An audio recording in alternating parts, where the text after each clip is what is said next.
Looks like the owner of the $2 million checkbook finally made it, someone said before I had even pulled out my chair. The room erupted in laughter. I smiled as if I hadn't heard it. But in that moment, standing in the doorway of my son's dining room, I understood exactly why everyone had been so eager to attend this year's holiday dinner.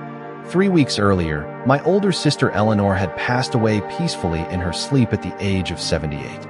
We had been close all our lives. She never married, never had children, and spent decades building a successful chain of home furnishing stores across 3 states. When her estate was settled, I learned that she had left me nearly $2 million. I hadn't asked for it. I hadn't expected it. In fact, I would have traded every penny for one more afternoon drinking coffee with my sister on her front porch. But news travels quickly in families, especially when money is involved. The dining room glowed with warm Christmas lights and holiday decorations. A tall tree stood near the window covered in silver ornaments. The scent of roasted turkey and cinnamon drifted through the house. Everything looked festive. Everything looked welcoming. Yet the moment I stepped inside, I felt like a guest at my own family gathering. My son Daniel hurried over with a grin that seemed slightly too enthusiastic. "Mom, there you are," he said, taking my coat before I could answer. "We've all been waiting for you." That alone felt unusual. Daniel rarely noticed when I arrived anywhere. Behind him stood Melissa, my daughter-in-law. Her smile was bright, polished, and practiced. "You look wonderful, Evelyn," she said, kissing the air beside my cheek. "We saved the best seat for you." I thanked her and walked toward the table. That was when I noticed the place card. Every guest had a simple white card with their name written in elegant gold lettering. Daniel, Melissa, Grace, Uncle Robert, Aunt Linda. Then there was mine, owner of the $2 million checkbook. The words were impossible to miss. A few people chuckled as they watched me read it. Melissa pressed a hand dramatically against her chest. "Oh, come on, Evelyn. It's just a little joke." More laughter followed. I looked around the table. Some people avoided my eyes. Others seemed genuinely amused. Not one person appeared uncomfortable enough to object. I carefully picked up the card and set it beside my plate. "Very creative," I said. Melissa smiled with visible relief. She had expected anger. She had expected embarrassment. Instead, I sat down calmly. The conversation resumed almost immediately, but something had changed. Or perhaps something had finally become visible. Before the appetizers were even served, I heard discussions about vacation homes, investment opportunities, luxury vehicles, and college tuition. At first, the comments were subtle. Then they became less subtle. A smart person would put some of that money into real estate, Uncle Robert said. Property values are climbing again. Or maybe help family members who could really use a fresh start, Aunt Linda added with a meaningful glance. Daniel laughed. Mom has always been generous. Melissa raised her wine glass. That's because family takes care of family. The words hung in the air. Family takes care of family. I wondered where that philosophy had been last year when I spent Christmas Eve alone after catching the flu. I wondered where it had been when my furnace broke during a winter storm and no one returned my calls for 2 days. Funny how concern arrives right behind an inheritance. I folded my napkin carefully across my lap and listened. The dinner had barely begun, and already everyone seemed to have plans for money that didn't belong to them. They thought they were being clever. They thought I hadn't noticed. Most of all, they thought the inheritance had already become theirs. 3 weeks earlier, when the attorney first called about Eleanor's estate, I was standing in my kitchen watering a small basil plant she had given me years ago. I remember staring out the window while he explained the details. The numbers sounded unreal. $2 million was more money than I had ever imagined managing. Yet my first thought was not about the money. It was about Eleanor. I thought about the road trips we took when we were young, sharing motel rooms and fast food. Because we could not afford anything else. I thought about the handwritten birthday cards she never forgot to send. I thought about her laugh. The inheritance felt less like a gift and more like the final conversation she would never get to finish. For 2 days, I told no one. I sat quietly with the information, trying to understand what it meant. Then Daniel called. At first it seemed like coincidence. He asked how I was feeling. He asked whether I needed anything. He stayed on the phone nearly 40 minutes. That alone surprised me. During the previous year, some of our calls had lasted less than 5 minutes. 2 days later, Melissa arrived at my front door carrying a bouquet of white lilies. She claimed she had simply been thinking about me. The following weekend they invited me to dinner, then another dinner, then brunch, then a shopping trip. Their attention arrived so suddenly it felt almost rehearsed. Grace started texting me every few days. She was always kind, but now there was an unusual urgency behind her messages. Everyone seemed determined to stay connected. A week later, the truth slipped out. Melissa called while I was grocery shopping. She assumed I already knew that the attorney had spoken to Daniel. By the time she realized her mistake, the information was already hanging between us. Suddenly, every invitation made sense. Every compliment, every unexpected visit. News of the inheritance had spread through the family faster than news of Eleanor's passing. I tried to tell myself I was being unfair. Perhaps they genuinely cared. Perhaps I was allowing grief to make me suspicious. But little things kept happening. Melissa sent me listings for large houses and asked which style I preferred. Daniel casually mentioned how expensive home repairs had become. Aunt Linda called to discuss rising medical costs. Uncle Robert wanted my opinion on investment opportunities. None of them directly asked for money. They did not have to. The requests floated just beneath the surface of every conversation like fish circling beneath calm water. One afternoon, I sat alone on my porch with a cup of coffee and remembered a very different period of my life. 5 years earlier, after my husband passed away, the house had felt painfully quiet. There were long stretches when no one called. Holidays often ended with me washing dishes alone. Sometimes days passed without hearing from anyone except a cashier at the grocery store. Back then there had been no sudden flowers, no invitations, no concern about my plans or dreams. The contrast was impossible to ignore. As I sat at the holiday dinner table listening to everyone discuss purchases and opportunities, those memories returned one by one. Their voices blended together. I looked around the room and realized something painful. The inheritance had not changed me at all. It had changed everyone else. The conversation around the table grew louder as the evening continued. Plates were passed from one person to another. Glasses clinked. Holiday music drifted softly from a speaker in the corner. On the surface, it looked like the kind of gathering people would describe as warm and joyful. Yet the longer I listened, the more uncomfortable I became. Nobody asked about Eleanor. Nobody shared a memory about her life. Nobody mentioned how much I missed my sister. The inheritance had completely replaced the woman who earned it. Melissa was the first to steer the discussion in a direction she probably thought was subtle. She leaned back in her chair and smiled. "You know, Daniel and I have been talking about moving somewhere with more space." Daniel nodded immediately. "The market is tough right now, but the right opportunity could change everything." I took a sip of water and said nothing. Across the table, Aunt Linda jumped in. A larger home would be wonderful for family gatherings. Uncle Robert laughed, especially if someone generous wanted to help with a down payment. More smiles appeared around the table. The comments came one after another, wrapped in humor and friendly conversation. None of them directly asked me for money, yet every sentence seemed carefully designed to lead toward the same destination. Even Grace looked uncomfortable.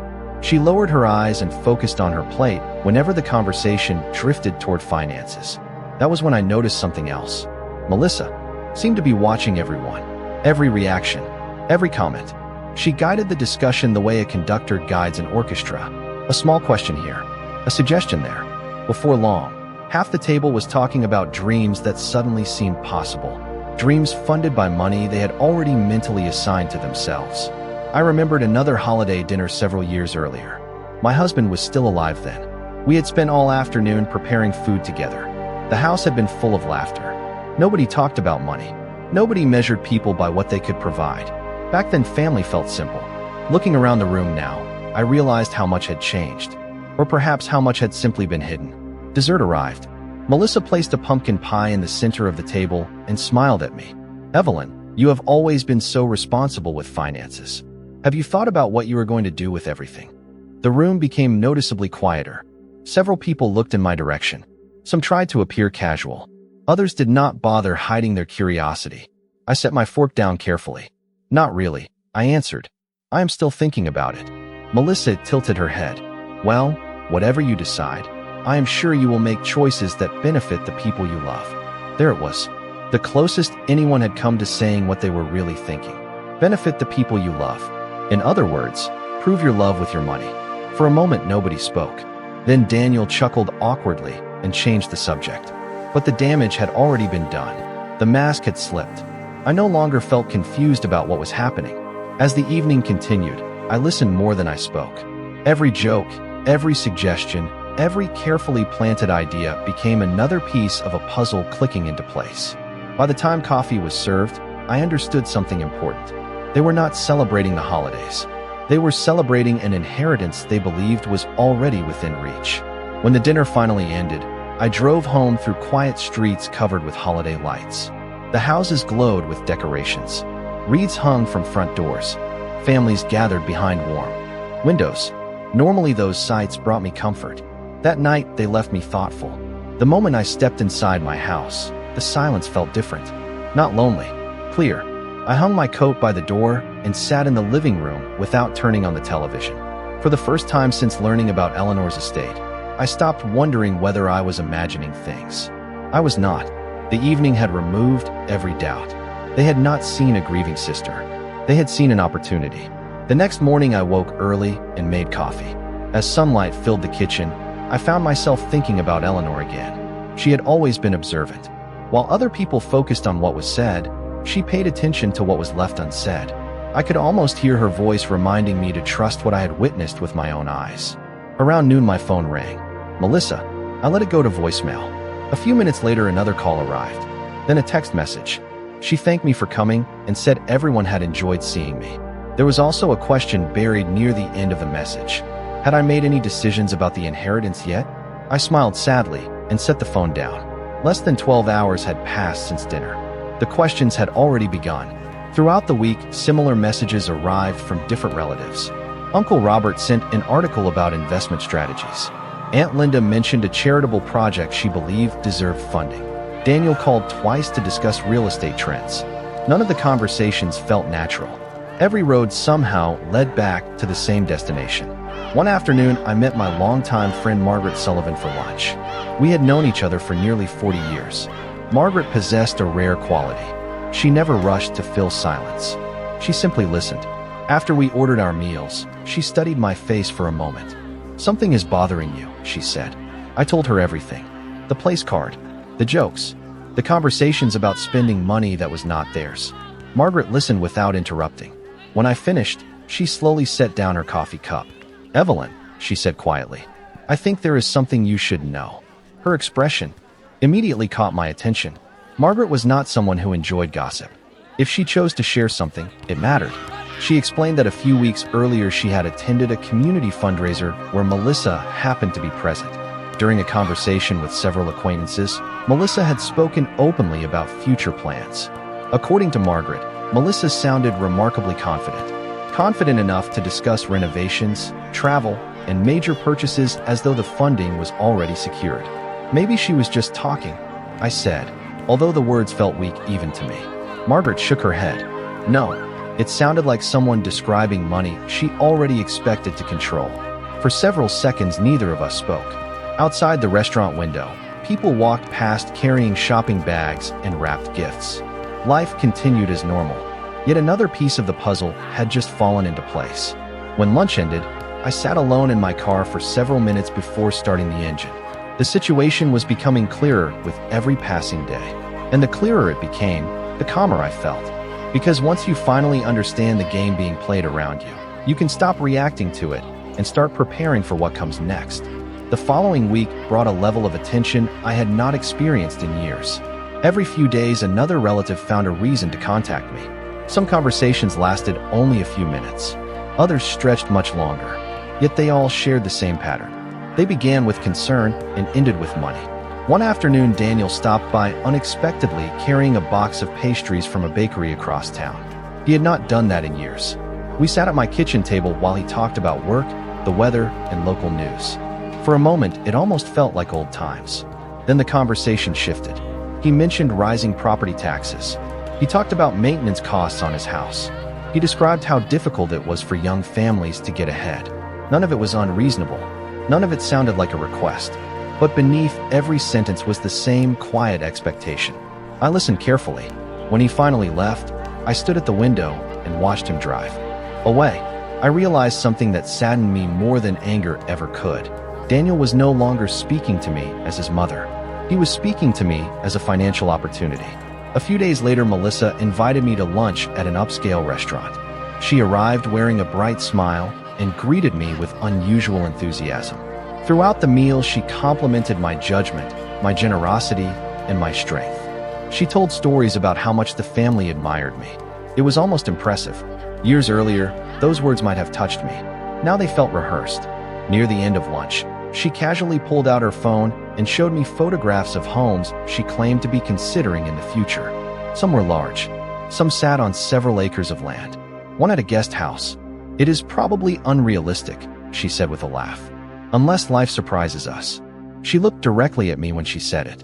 I smiled politely and changed the subject. Her disappointment lasted only a second before the smile returned. The performance continued. That evening, I found myself thinking about Eleanor once again. She had built her business from nothing. For decades, she worked long hours and made careful decisions. She understood the difference between people who valued relationships and people who valued access. Perhaps that was why she had always been so careful with her affairs. The next morning, I called the attorney handling her estate and scheduled a meeting. His office occupied the third floor of a brick building downtown. When I arrived, he greeted me warmly and invited me inside. We spent nearly an hour discussing details I had previously ignored: investment structures, legal protections, administrative responsibilities. Then he opened a folder and removed several documents. "Your sister was very thorough," he said. "She wanted to ensure that her wishes remained protected." Something in his tone caught my attention. He slid the papers across the desk.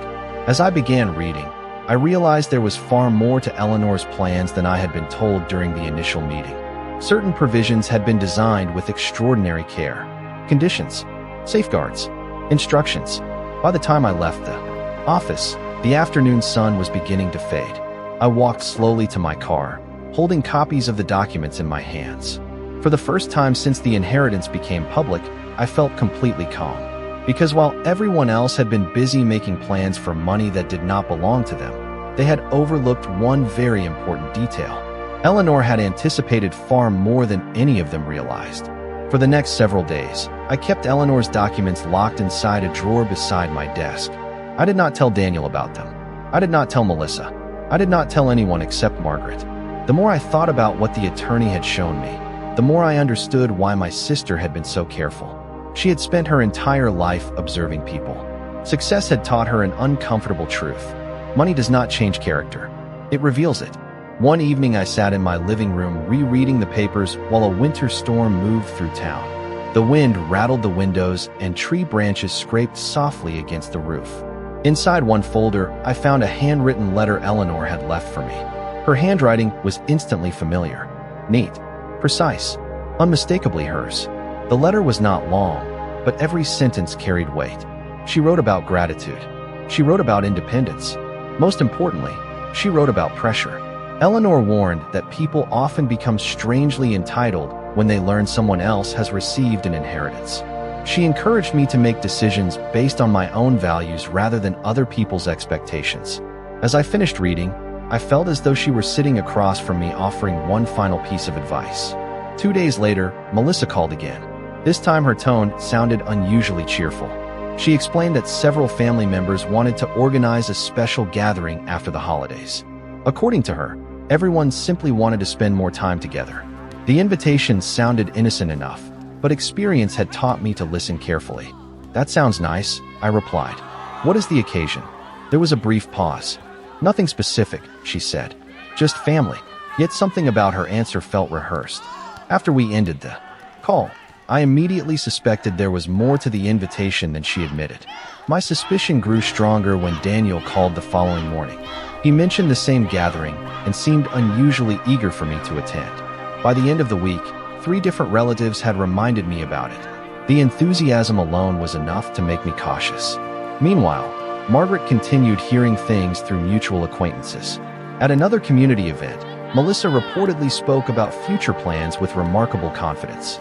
She discussed renovations, travel opportunities, and financial goals as though certain resources were already guaranteed. Every news story reinforced the same conclusion. Melissa was not hoping for access to the inheritance. She expected it. That distinction mattered. Expectations create disappointment. Entitlement creates mistakes. As the date of the family gathering approached, I received another call from the attorney. He wanted to clarify several details regarding the estate structure. During our conversation, he carefully reviewed protections that Eleanor had established. Nothing could be transferred without my direct authorization. No one could claim authority over the assets. No outside pressure carried any legal weight whatsoever. By the time the call ended, I felt more confident than ever. The inheritance belonged exactly where Eleanor intended it to remain. On the morning of the gathering, I stood in my kitchen looking out at the frost covering the backyard. My phone buzzed with another cheerful reminder from Melissa. I smiled to myself and set the phone down. They believed they were preparing a family meeting. What they did not realize was that I had already begun preparing for something entirely different. And before the day was over, I suspected several people would discover that Eleanor's final plans were far more complicated than they had imagined. The gathering took place on a Saturday afternoon at Daniel and Melissa's house. When I arrived, several cars were already parked in the driveway. Through the front window, I could see family members gathered around the dining room table. The atmosphere felt unusually formal for what had supposedly been a casual family get-together. Melissa greeted me at the door with the same polished smile she always wore when she wanted something. "We are so glad you came," she said. "Everyone has been waiting." That statement immediately caught my attention because it was nearly identical to what she had said at the holiday dinner. As I stepped inside, I noticed folders, notepads, and printed documents arranged neatly across the table. This was not a social visit. It was a meeting. Daniel pulled out a chair for me. "Mom, we have been talking about ways to make life easier for you." Easier for me. Another familiar phrase. I sat down calmly and folded my hands in my lap. Melissa began speaking first. She explained that managing a large inheritance could become stressful. She mentioned scams, investment risks, and complicated financial decisions. Her concerns sounded reasonable on the surface. In fact, they were carefully designed to sound reasonable. Then she introduced what she clearly viewed as the solution. She slid a packet of papers across the table toward me. "We thought it might help if trusted family members assisted with certain responsibilities." I glanced at the documents without touching them. Several signatures would be required. Certain forms involved financial authority. Others involved access to accounts and decision-making powers. Nobody used the words control or ownership, but the intention was obvious. Around the table, relatives nodded supportively. Aunt Linda spoke about protecting family assets. Uncle Robert discussed efficiency. Another cousin mentioned avoiding future complications. The entire presentation had clearly been planned in advance. One by one, they reinforced the same message. They were not asking for money, they claimed. They simply wanted to help manage it. The more they spoke, the more confident they became. Their confidence came from a single assumption. They believed I was unprepared. They believed I would feel overwhelmed by legal language and financial terminology. Most importantly, they believed I would be grateful for their guidance. Melissa finally turned toward me. "We only want what is best for you, Evelyn." The room became quiet. Everyone waited for my response. I looked around the table slowly.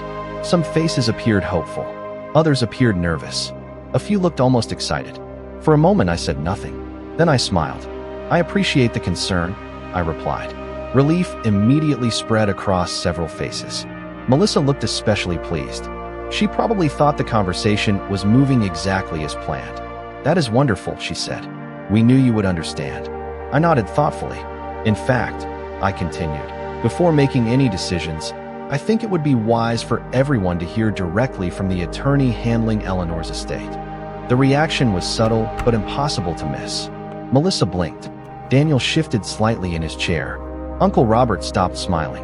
I reached into my purse and placed a business card on the table. "Thomas Bennett will be joining us very soon." Suddenly, the confidence that had filled the room began to fade. Because for the first time since Eleanor's passing, the conversation was no longer happening on their terms. For several long seconds, nobody spoke. The room that had been filled with confident suggestions and carefully prepared plans suddenly felt much smaller. Melissa recovered first. She forced a smile and folded her hands on the table. "Of course," she said. "There is nothing wrong with getting professional advice." Her voice sounded steady, but I noticed the tension around her eyes. A few minutes later, the doorbell rang. Daniel stood and walked toward the front entrance. When he returned, Thomas Bennett entered the room carrying a leather portfolio. He greeted everyone politely before taking a seat beside me. The change in atmosphere was immediate. Family members who had eagerly offered opinions moments earlier now seemed far more cautious. Thomas opened his portfolio and arranged several documents neatly on the table. Evelyn asked me to clarify a few matters regarding Eleanor Harper's estate. He began. I am happy to do so. Melissa nodded. We only want to make sure Evelyn has support. Thomas smiled professionally. That is admirable. Then he looked down at the documents. However, Eleanor anticipated that many people might wish to offer advice regarding her assets. Several relatives shifted in their chairs. Thomas continued. Because of that, she established very specific protections. He explained that all decisions remained entirely under my control. No authority could be delegated without my direct consent. No family member possessed any automatic claim to the inheritance. No informal agreements carried legal significance. With each explanation, the hopeful expressions around the table faded further. Then Thomas removed a folded sheet of paper. I recognized it immediately. Eleanor's handwritten letter. There is one additional item, he said. Eleanor requested that this message be shared if questions arose regarding the management of her estate. The room fell silent. Thomas began reading. Eleanor's words were simple and direct. She wrote about gratitude. She wrote about personal responsibility. She wrote about the importance of treating loved ones with dignity regardless of their financial circumstances. Then came the passage that held everyone's attention. Eleanor explained that genuine relationships should never depend upon access to money. She warned that inheritance often reveals motives that remain hidden during ordinary times. As Thomas read, nobody interrupted. Nobody looked amused anymore. Even Melissa stared down at the table. Finally, Thomas reached the last section. Eleanor specifically instructed that her assets remain under Evelyn's exclusive control, he read. Any attempt to pressure, manipulate, influence, or improperly direct financial decisions would be considered a violation of her expressed wishes. The words settled heavily over the room. Nobody argued. Nobody laughed. The contrast with the holiday dinner could not have been greater. For the first time, everyone was hearing the perspective of the woman whose hard work had created the inheritance in the first place. When Thomas finished reading, he carefully folded the letter and returned it to the portfolio. The silence lasted several moments. Then Grace spoke softly. That sounds exactly like Aunt Eleanor. I smiled. It was the first sincere comment anyone had made all afternoon. Across the table, Melissa finally cleared her throat. I think there may have been some misunderstandings. Thomas nodded politely. That is possible. His answer was calm, but it left little room for debate. The meeting that Melissa had carefully organized was effectively over. The documents waiting for my signature remained untouched. The carefully constructed plan had collapsed without a single raised voice. And as I looked around the table, I realized something important. The most powerful thing Eleanor left behind was not the money. It was the truth she trusted would eventually reveal itself. The weeks that followed were quieter than any I had experienced since learning about the inheritance. Not because people suddenly lost interest, but because the certainty they once carried had disappeared. The calls became less frequent. The invitations became less enthusiastic. Conversations that once revolved around financial plans gradually returned to ordinary subjects. It was an adjustment I noticed immediately. For the first time in months, I could tell who wanted a relationship and who wanted access. Some relatives drifted away almost entirely. Others remained polite but distant. A few surprised me. Grace continued visiting every week. She never asked about money. Instead, she brought coffee, shared stories from college, and helped me organize old family photographs. One afternoon, we spent nearly 3 hours sorting through albums that had not been opened in years. We laughed at outdated hairstyles, school pictures, and family vacations. It was one of the happiest afternoons I had enjoyed in a long time. The inheritance never came up once. That alone told me everything I needed to know. As winter slowly turned towards spring, I began making decisions about the future. Not because anyone pressured me, not because anyone expected answers, simply because I wanted to honor Eleanor in a way that reflected the values she lived by. After several meetings with Thomas Bennett and a financial advisor, I established a scholarship fund in Eleanor's name for students pursuing small business and entrepreneurship programs. It felt appropriate. Eleanor had spent her life building opportunities through hard work. Helping others do the same seemed like the perfect tribute. I also contributed to several community programs supporting senior citizens who lived alone. During the years after my husband's passing, I learned how isolating those circumstances could become. If I could help even a few people feel less forgotten, the money would accomplish something meaningful. Meanwhile, my relationship with Daniel remained complicated. We still spoke. We still saw each other. But something had changed.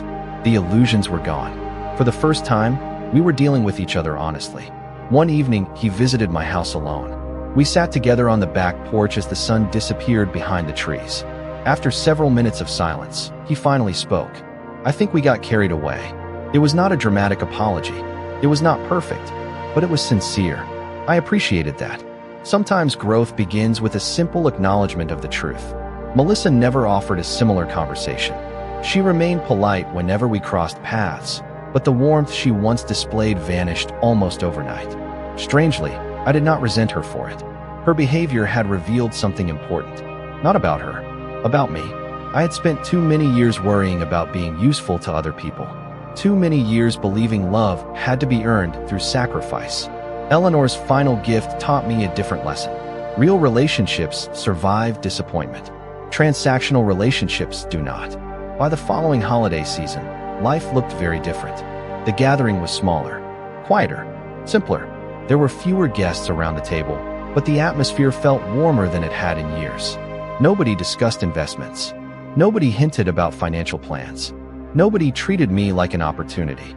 As I looked around the room, I realized that losing certain illusions had actually made space for something better. Peace, respect, authentic connection.